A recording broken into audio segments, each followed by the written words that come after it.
So, grabe po talaga yung nararanasan nating pagmamahal at kabutihan mula sa ating Panginoon sa araw-araw po nating pamumuhay.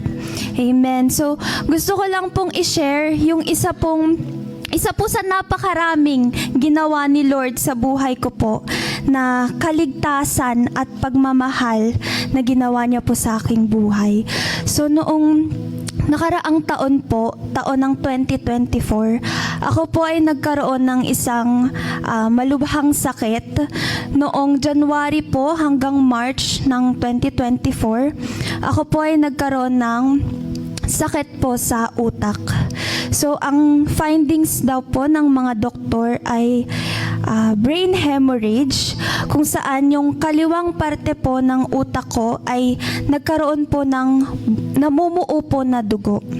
So, nung mga panahon po na yon, sobrang naghihirap po ako kasi sobrang sakit niya po sa ulo. Sobrang sakit niya po sa ulo at nung mga panahon din po na yon, hindi ko po maigalaw yung kanan ko pong kamay at yung kanan ko rin pong paa.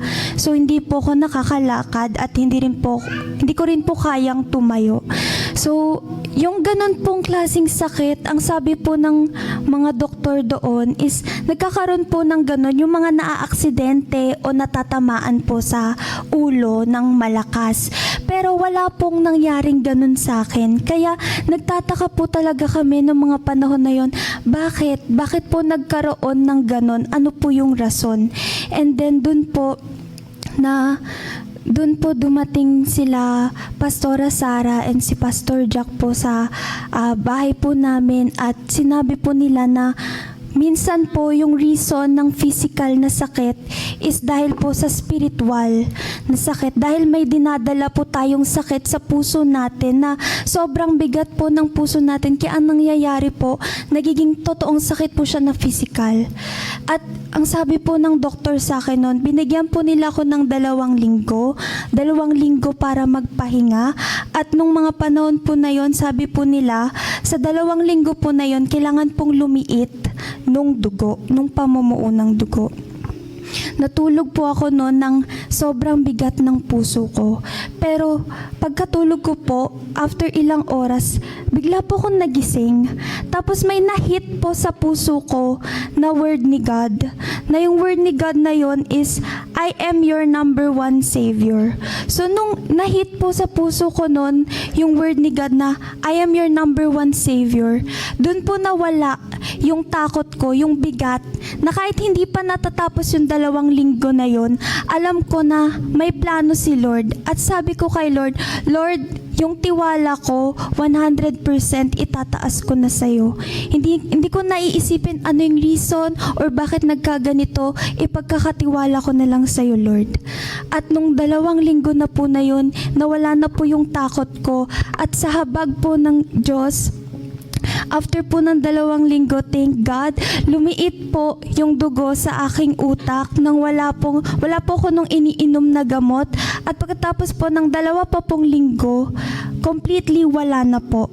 Na-regain ko na po yung strength ko, yung lakas po ng katawan ko at nawala na po yung pamumuo ng dugo sa utak ko.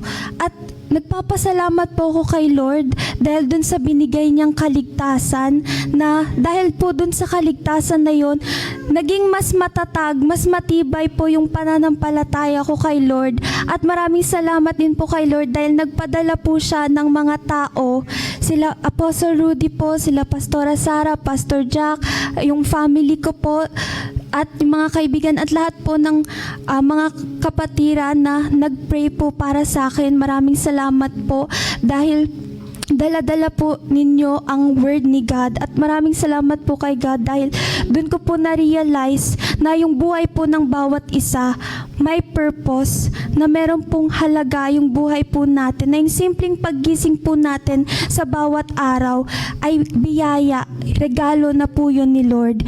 Kaya naman po ngayon na tumatayo po ko sa harapan, gusto ko po na ipakita na wala po talagang imposible at wala pong mahirap sa ating Diyos na buhay, na yung atin pong buhay kung bakit po tayo naririto ngayon, may dahilan po yun, may purpose at may gusto pong gawin si Lord sa buhay ng bawat isa.